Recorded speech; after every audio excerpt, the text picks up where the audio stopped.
A little bit. You know, it's almost like playing receiver. Guys that are nice and tall with long legs, they become long striders. And as a quarterback, Rich is again, like Nate Sudfeld, a big, tall, long guy.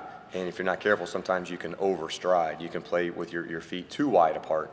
And really for him, you know, that's something that we've talked about with Rich since the day he walked in the door, just trying to improve his footwork and his drops and his base when he delivers the football.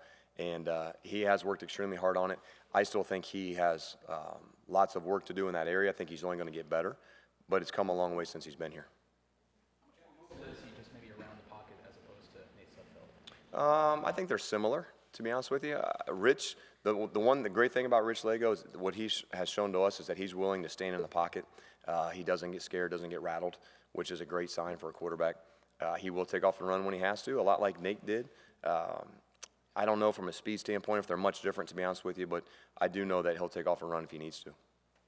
You're saying that it felt like the defense has won more days than not. But going up against that defense every day, what do you see and how good can they be? I just see a different mindset, just a different attitude, really more than anything else. And Coach Allen has his own scheme and tweaks of the scheme, but to me it's not about the scheme. I just think that they have bought in with everything that Coach Allen is trying to get those guys to do. And they're playing harder. They're playing with more focus. Their eyes are a lot more disciplined than they were a year ago. So from that standpoint, things have been positive, and I know they're excited for a big year.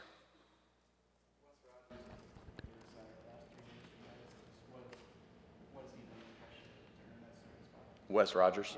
Yeah. You know, Wes has developed since the time that he's been here, and now it's his time, to be honest with you. And he has done a phenomenal job with Coach Fry, just learning all the ins and outs of playing center, making the protection calls, and fixing some problems when you're down there with the big guys. And he has accepted that challenge and that role. He's worked hard at it. And I know this last year, I know it's an important year for him. And like I say, he's been a phenomenal leader of those guys up front. And really, if you look at our O-line in general, we have some guys that have played some football. We have some depth. There's a good group of seniors in there. And we certainly expect him to carry the flag, much like the guys the last couple of years have done. Could be you guys are dealing with wet footballs Thursday. You know, has there been enough variance in the weather here to make you feel comfortable that Richard throws a wet football? You know, I actually do. And I tell you, as a wide receiver coach, one of the things that you put on your list every year during preseason is let's make sure we get some wet ball drills. And lots of times that means carrying out a bucket of water, dumping the ball in the bucket, and then throwing the ball to your receivers to make sure they catch it. But we've actually had 2 or 3, 4 practices where we went out purposely and played in the rain to make those guys feel it and learn how to deal with it. So I do feel as comfortable, I guess, as I've ever been going into a first game that we've at least had those experiences. Now, that doesn't mean it's going to be perfect, but we've at least have felt it and dealt with it and had to manage it in a practice situation. Clyde Newton, his conversion to running back, how has that gone and what makes that possible? Well, he played it in high school, so there's a little bit of background and familiarity with him in playing running back. And really, his style of play allows him to be a physical downhill runner. The transition from linebacker, in which you need guys to be downhill players and play physical, really translate to his game as a running back. I think he's a short yardage guy. He's a downhill runner. He's a physical blocker. So I just think that experience from high school, just his overall game in general, and man, he's really worked his butt off just to try to learn the offense and has watched extra film and has spent time with Coach McCullough. And he's been a pleasant surprise. Glad we got him, and really looking forward to what he can do on game day. Like the potential for two-way players. I know it's harder and harder in this era to see that, but can that be successful in measured doses? I think it's really hard to play two ways. I really do. It's just to spend the amount of time that you need to on film and then on practice with your technique. I think it's pretty tough to be able to do individual skills on offense and individual skills on defense and study both films. I think that's tough. I think there are situational players where sometimes you can bring a guy over for a goal line set. Maybe you take a fullback and you put him back at linebacker for a short yardage set. But, man, I just think it's hard to do it full time, being able to play both ways. It's a lot of work. What ways have you kind of seen Ricky Jones take ownership of his seniority in his program? In what ways is he kind of taking the ball? You know what? More than anything else, I would say just with his efforts. And I made the comment about a week ago that on the practice field, he just doesn't get tired. And for me, it's I can see something going inside of his mind that this is my time, this is my year, this is my group, and I'm going to show these kids this is how you do it, this is how you work. And it's been really, really impressive. I mean, he comes to work with a great attitude every day. Phenomenal leader on the field just with his work ethic, but in the meeting room as well. Because, you know, Ricky's a soft-spoken young man. But when he gets around those receivers, the younger guys, that he's trying to point out things that work, what doesn't work, tendencies you're looking for. Just he's been a great mentor to my younger wide receivers. But more than anything else, when we step on that field, there's no doubt who's going to work the hardest of all the receivers.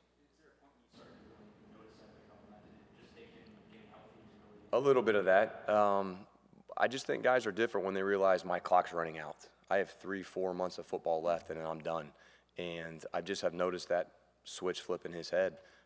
Not that he was ever bad before. I just think it's stood out more and been even better this year. How much do you think last season played into Ricky Jones' focus in practice? Quite a bit. You know, really last year was his first full-time season and really had a great season for us. Was very productive. Was consistent and did a lot of good things. So I think there is a little bit, probably some confidence level that's back, knowing that I did it a year ago. We all knew what he was capable of doing. Now he's getting the chance to go do it.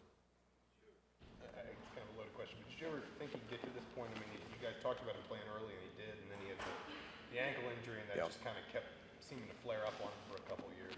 Yeah, it did. Again, if he hadn't gotten hurt early in his career, he probably would have been a 4-year starter, just kept rolling throughout it as his career went on. You know, we really started him as a slot receiver when he first got here, and because of need and necessity, we moved him outside, and he's really found a home there. So again, he's done nothing but improve. He's overcome a lot of adversity, and at this point in time, he's been hands down the leader in my room, along with Mitchell Page and some other seniors, but just done a phenomenal job since August.